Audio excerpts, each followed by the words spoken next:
আমি কি পাবো না এখনো আমার মানুষটাকে? সুপ্রিয় দর্শক, আসসালামু আলাইকুম। জীবন গল্পে আপনাদের স্বাগতম জানাই। ক্যামেরার সামনে একটি ছোট্ট বোন রয়েছে, তার জীবন গল্প আজকে আমরা তুলে ধরবো। আসসালামু আলাইকুম আপু। ওয়ালাইকুম সালাম ভাইয়া। কেমন আছেন? আলহামদুলিল্লাহ ভালো আছি, আপনারা কেমন আছেন? আলহামদুলিল্লাহ। আপনার গ্রামের বাড়ি কোথায় আপু? ভাই আমার গ্রামের বাড়ি যশোর ঝিনাইদহ। যশোর ঝিনাইদহ। আচ্ছা, আপনার নামটা কি? আমার নাম মোসাম্মদ আয়েশা। মোসাম্মদ আয়েশা।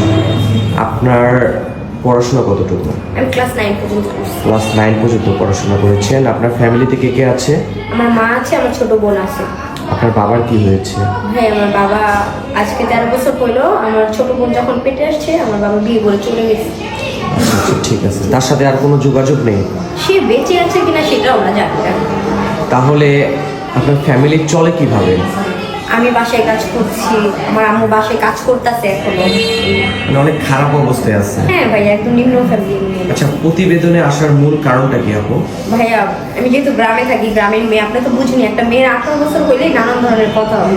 যেহেতু আমি পরিপূর্ণ একজন তরুণী, আমার বয়স 23, মূলত মনের একটা মানুষের জন্য আসছি যে আমাকে বিয়ে করবে। আচ্ছা, আপনার মানে পার্সোনাল কোনো চয়েস আছে যে এমন লোক লাগবে? বলতে পারেন মন খুলে। হ্যাঁ ভাইয়া, সবারই তো একটা পছন্দ আছে। মূলত আমার হাজবেন্ড যে হবে সে আমাকে ভালোবাসবে, আমার বাবার মতো আমার হাত না ছেড়ে যাবে, আর আমাকে ভালোবাসতে হবে, 5 ওয়াক্ত নামাজ পড়তে হবে, এই। আচ্ছা, আমাদের ভিডিও দেশ ও বাইরে থেকে অনেক মানুষ দেখে।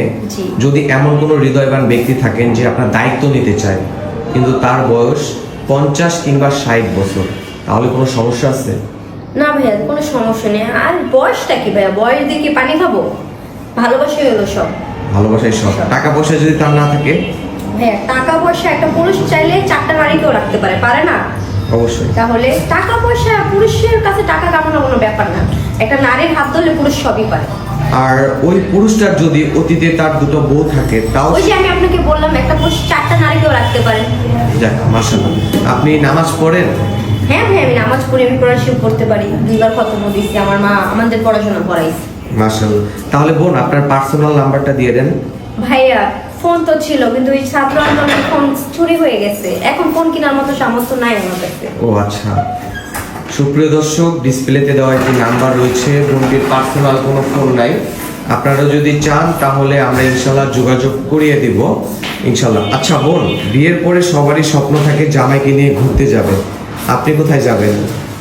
আমার জামাই আমাকে যদি মানে কবরও নিয়ে যাবে সেখানে। মাশাআল্লাহ মাশাআল্লাহ।